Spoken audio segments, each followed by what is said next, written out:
Welcome back to our channel. At the age of 92, Petula Clark makes a heartbreaking admission regarding the cost of fame. For decades, the singer from downtown kept secrets. Death threats due to a political message, harassment from influential producers, and the truth about her marriage to Claude Wolff. She is now disclosing everything, including the actual events involving Elvis Presley and her in that hotel room. The narrative of Petula Clark starts with a name that was never really hers. Her birth name was Sally Alwyn Clark. At Ewell, Surrey, on November 15, 1932. Leslie, her father, had different plans, though. Using the names of Ula and Pet, two of his former girlfriends, he created Petula.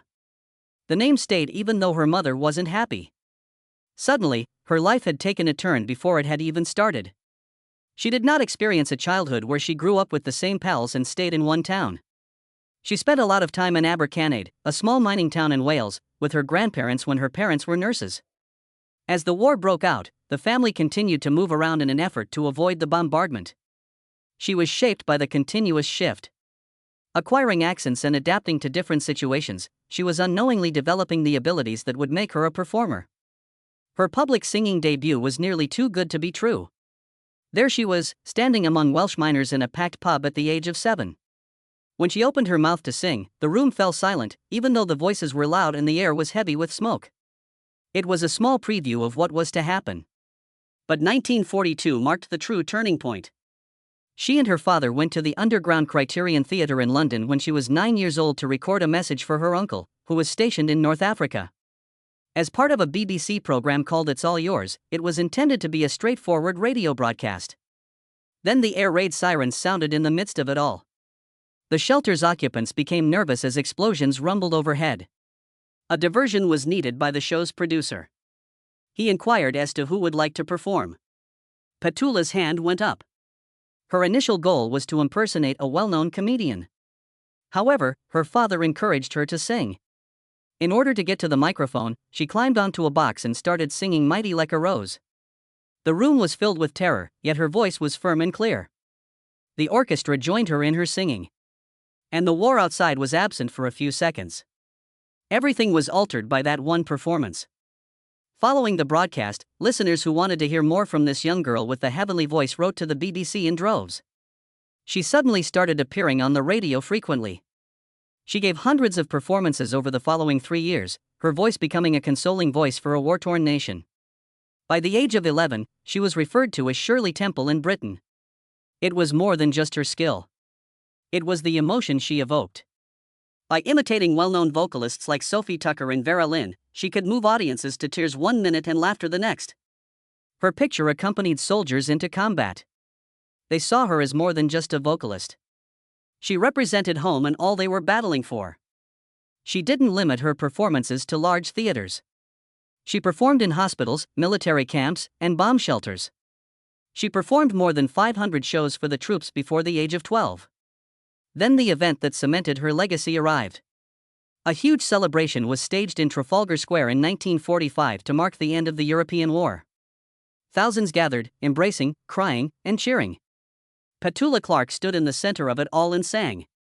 Having spent the war cheering people up, the girl was now contributing to the country's triumph. It wasn't meant for Petula Clark to become famous. At the age of 12, it happened by accident. Director Maurice Elvey heard her singing at the Royal Albert Hall for British troops. Because of his admiration, he cast her in Medal for the General. 1944, despite her lack of prior acting experience. She instantly became Shirley Temple of Britain, a child star with a strong voice and a charismatic on-screen persona. She made 17 film appearances during the next 5 years. One of the most important was I Know Where I'm Going, 1945, which was directed by the renowned Michael Powell and Emmerich. Despite being just 13 years old, she made an impression on even the most seasoned performers. She had previously played for King George VI, Field Marshal Bernard Montgomery, and Winston Churchill by the age of 16. People began referring to her as the singing sweetheart, which well reflected her rising fame. Her career would be defined by her music, even if she was a successful filmmaker. Despite her initial reluctance, she videotaped The Small Shoemaker. Her management persuaded her that the song was appropriate for her changing persona, even though she felt it was too juvenile. To everyone's surprise, the song peaked at number 1 in Australia after rising to number 7 on the UK charts.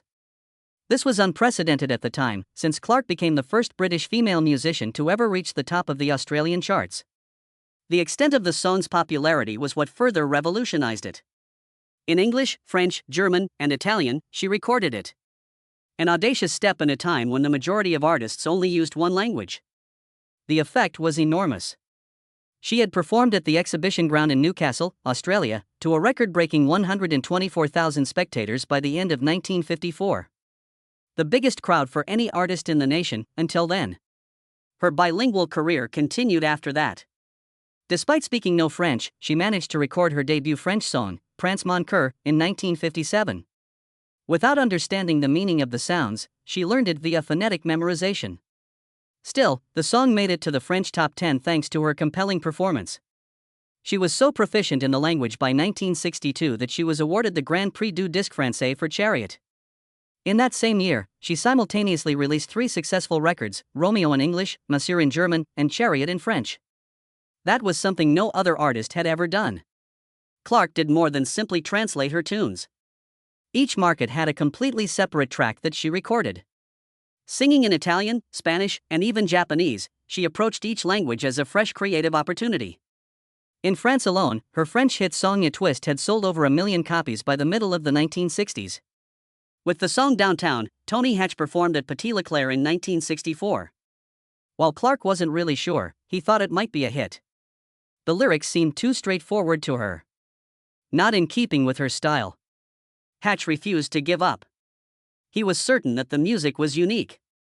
In the end, Clark consented to record it. When the session started on October 16, 1964, at London's Pi Studios, everything started to go wrong. Delays were caused by the frequent outages of the electricity. The level of frustration in the room was rapidly rising. Clark was so tired at one point that she almost left, thinking the song was cursed, but they persisted because they were eager to finish. They received the final take just minutes before the studio closed. Downtown was simultaneously published in 4 countries on November 16, 1964, which was nearly unprecedented at the time. It made its Billboard Hot 100 debut at number 87 in the United States. Although it started out promisingly, what transpired next was startling. The song quickly became popular. It had already risen to number 5 in just 1 month. Clark became the first British female artist to ever reach the top of the US charts during the rock and roll era when it reached number 1 on January 23, 1965. In the United Kingdom, it peaked at number 2, with only the Beatles' I Feel Fine preventing it from reaching the top. Downtown, however, continued to become a worldwide sensation despite this. Australia, Canada, New Zealand, and West Germany all had it at the top of their charts. It wasn't merely a hit tune. It changed the game. The Grammy for Best Rock and Roll Recording went to Downtown in 1965. It was a tough competition. Clark won the prize despite competing against the Beach Boys and the Beatles. In the 1960s youth-driven music scene, that was practically unheard of for a 32-year-old pop singer. You couldn't stop Clark after Downtown. She scored 15 straight top 40 successes in the United States between 1964 and 1968. Songs like I Know a Place, number 3, My Love, number 1, and Don't Sleep in the Subway, number 5, helped her stay at the top. Oddly, she wasn't as successful on the charts in the UK at the time, even though America welcomed her as a superstar. Clark's achievement was not limited to English-speaking nations. Before becoming well-known worldwide thanks to Downtown, she had been recording in French, German, and Italian since 1962. That she thought for a moment about giving up on her English-language career completely. With 1 million copies sold, her song Monsieur achieved a gold record, making it the best-selling single by a foreign artist in Germany at the time. Over 70 million recordings had been sold by Clark by the end of the 1960s. She became a true worldwide star in a time before streaming and the ability for music to spread with a single click. It was surprising when Petula Clark made her Hollywood debut in the late 1960s. She was already well known for her singing, but playing important roles in movies presented a new difficulty. She starred opposite 69-year-old Fred Astaire in Finian's Rainbow in 1968, when she was 35 years old. Even in Hollywood, a romantic lead's age difference of 34 years was uncommon. Francis Ford Coppola, as a young man, directed the movie, which was his first major motion picture. Despite the fact that it was praised by critics, few people attended. Despite earning $11.5 million at the box office, it was not deemed a success. Clark's performance was noteworthy, though. Her warm and assured portrayal of Sharon McClunagan earned her a Golden Globe nomination for Best Actress in a Comedy or Musical. She nearly missed her next film, Goodbye Mr. Chips, 1969. Prior to the start of filming, producers switched her role from Catherine Bridges to Sian Phillips. It was a devastating hit. However, Phillips became unwell at the last minute, and Clark was called back. In the 1939 version, Greer Garson made the character famous, and now she had to play it. A part that needed her to age over the course of 2 decades on screen. She proved she was more than just a singer who dabbled in acting, and she delivered under the tremendous pressure. She was a true performer. Audiences responded well to her performance, and the soundtrack of the movie, which included her singing, peaked at number 5 on the UK albums chart. A daring new chapter then began. When Clark was 48, he performed on Broadway in 1981. Maria Von Trapp, who starred in The Sound of Music. A surprise decision was made. Typically, actresses much younger than Maria filled the role. However, audiences welcomed Clark's depth and experience in the part. For 15 months, she performed 8 shows a week in the production. Even for younger artists, it was a harsh schedule, but she wasn't finished. In 1995, she took on her most audacious theater role. She was cast as Norma Desmond in Sunset Boulevard at the age of 62, a part often assigned to actresses in their 50s. Although it was a gamble, fans witnessed something unique when she joined the U.S. national tour. She captured the terrible decline of Norma from fame by portraying her as both majestic and broken. 23 cities were visited throughout the 56-week journey. Clark's performance was so good that she was asked to play the part again in the West End of London in 1997. With almost 600 appearances, she was the oldest actress to play Norma Desmond at the time. In her career, it was one of the most influential roles. Despite being in her 80s, Clark didn't slow down. She released her 48th studio album, Living for Today, in 2017 at the age of 84. Her voice remained powerful, and the CD featured a variety of covers and original songs, including an unexpected rendition of Higher Love by Steve Winwood. In the UK albums chart, it peaked at number 46, making her one of the oldest charting artists ever. Everyone was taken aback by what transpired next. Clark didn't rest, instead, he drove.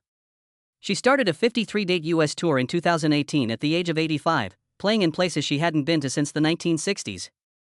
Even younger artists have trouble playing 90-minute sets without an interval, but she did it. However, the most shocking event occurred on February 23 at New York City's B.B. King Blues Club. Even after her scheduled set was over, she remained on stage.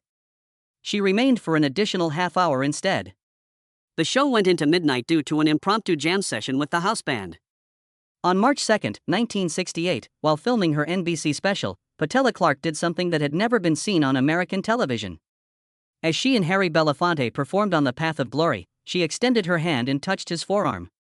It was a simple, organic gesture. Only 3.5 seconds long. But history was made in that instant. The first time a white woman made physical contact with a black man on American television, Clark's touch occurred at exactly 8:47 p.m. Nothing could have been more important in terms of time. 17 states still prohibited interracial marriage. It was a turning point in the civil rights struggle. The assassination of Martin Luther King Jr. would follow a few weeks later. That small gesture wasn't pre-planned. It wasn't pre-arranged. The song's message and impassioned appeal against war brought forth a sincere bond between the two musicians, which is why it happened. The performance moved Clark, and he reached out without thinking. An unwritten racial barrier was broken in that one moment, and the nation took notice. It was an instant response. Over 3,000 letters and calls were sent to NBC in the first 24 hours. A few viewers were incensed. Others viewed it as a long overdue move toward equality of race. The outrage, however, was personal to one of the men present that evening. The Chrysler executive who funded the show, Doyle Lott, was appalled. The touch was threatening to him. Not only to societal standards but also to auto sales. Fearing a boycott from Southern viewers, he demanded that the moment be res-hot without any physical contact. The profound racism still present in business America was made clear by Lott's response. His demand resulted in a high-stakes, 7-hour confrontation with network officials. "Over my dead body will this go on air?" he allegedly yelled. Chrysler was more concerned with popular opinion than with artistic integrity. Money was at issue. They intended to stop airing interracial touches if doing so would result in a loss of business. However, Petula Clark declined. She had established her profession on her own terms, and she had no intention of letting a sponsor ruin a significant occasion. She knew what needed to be done, and so did her husband, Claude Wolff. A 12-hour standoff with Chrysler and NBC ended at 2:15 a.m., when they destroyed all alternate takes of the duet. The show was deleted in 7 separate versions. A permanent loss of 37 minutes of video. They erased the tape with a magnet so that only the version in which she touched Belafonte's arm would ever be broadcast. Everything was on the line for Clark. She had 15 consecutive U.S. top 40 hits at the time. At the height of her career, she made her first significant attempt to get on American television. But she was clear about her position. I will either keep the performance intact or I will never again work in American television. 9 p.m. As Clark had intended, Petula broadcast on April 8, 1968, 4 days after the assassination of Martin Luther King Jr. It was still touched. Chrysler had lost, no matter how hard it tried. Additionally, that 3.5-second human connection constituted a television milestone. Unexpected meetings were common in Petula Clark's career, but few were as shocking as when she happened upon Yoko Ono and John Lennon's well-known bed-in for peace at the Queen Elizabeth Hotel, Montreal. It was June 1, 1969. While in the city, Clark was unaware that she would soon become a part of music history. Lennon was in room 1742 recording the song Give Peace a Chance, which would eventually become an anthem. It was a casual, almost riotous mood. There were journalists, activists, and poets crammed inside the room. Among them, Clark discovered herself. Requested to join in and gave them a page of lyrics. A tape recorder and a couple microphones provided by a local studio owner comprised the sparse recording setup. Even though the group was full of celebrities, Clark's voice hardly made it into the final mix. Over the years, she has acknowledged that she is completely deaf on the track. The song, however, became Lennon's first solo single and peaked at number 2 in the United Kingdom, and leaving its mark on the charts in the US. In retrospect, Clark says the entire experience was unreal. She was not aware at the time that she was contributing to the making of musical history. She had encountered a very different kind of situation in Montreal a few weeks prior. She was singing at Place des Arts, a place she had performed at numerous times. Clark, who speaks French well, had always welcomed her multilingual audience. It was a different atmosphere this time. The conflict between Quebec's French and English speakers was at an all-time high. That year, there were profound cultural differences and bombings by the Quebec Liberation Front. It caught Clark in the middle. Audience members who spoke English jeered her when she sang in French. The French speakers also changed to English when she did. That event was devastating. A situation she had never encountered before. Not every unexpected meeting that Clark had was serious. A few were simply strange. She chose to spend a night off with her friend Karen Carpenter to see Elvis Presley's show while she was performing in Las Vegas in the late 1960s. Elvis was well into his return phase at this point, and he was still in control of the stage. He made a point of recognizing Clark and Carpenter when he saw them in the crowd. He asked them backstage after the show. That night, Clark says, Elvis looked absolutely stunning, and it was obvious that he was intrigued. Who he was interested in was initially unclear. He had love plans for both her and Carpenter, as Clark soon discovered. The situation briefly resembled something from a movie. Charming them both was one of the world's most famous guys. However, as a professional, Clark could see the direction things were taking. With a little quick thought, she caught Carpenter and walked out politely. Later, she laughed, we had other things to do. In 1979, Petula Clark sent Margaret Thatcher a brief telegram congratulating her on becoming the first female Prime Minister of Britain. It was to commemorate a significant milestone for women in leadership roles. However, it appeared to be something different to a lot of her admirers. Thatcher's conservative politics were endorsed. There was an instant pushback. Hate mail filled the inbox. Her music was dropped by a few radio stations. Invitations to important events vanished in silence. In the UK, her album sales did not do well. Clark attempted to clarify. She was merely recognizing history, not expressing any political opinions. Explanations, however, are not always helpful once individuals have made up their opinions. She was surrounded by scandal for years. Her reputation in the British music industry took a while to recover. In a 1985 interview, she said that she never thought a straightforward message would spark such a controversy. For public figures, it was a difficult lesson in how even seemingly insignificant actions may have far-reaching effects. The Thatcher telegram continues to be one of the most notable instances of the incompatibility of politics and entertainment. Furthermore, Clark has never avoided having a difficult conversation. She has also witnessed firsthand the brutality of the entertainment industry, particularly for women. In the 1950s, she began to struggle with harassment, salary disparity, and being passed over for less skilled guys. After decades of silence, she finally spoke up about it in an interview conducted in 2018. There was one story that caught our attention. She was summoned to a hotel room in 1965 by a prominent producer, whom she mistook for a business meeting. He had different plans, as she discovered when she arrived. However, at the time, speaking up might have cost her employment.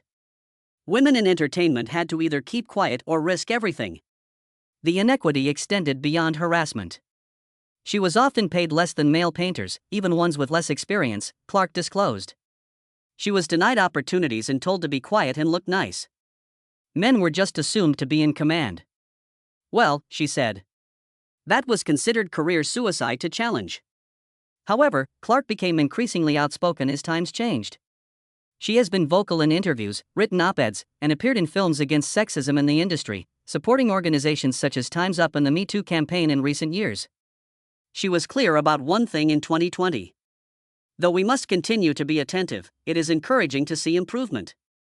True equality still has a long way to go.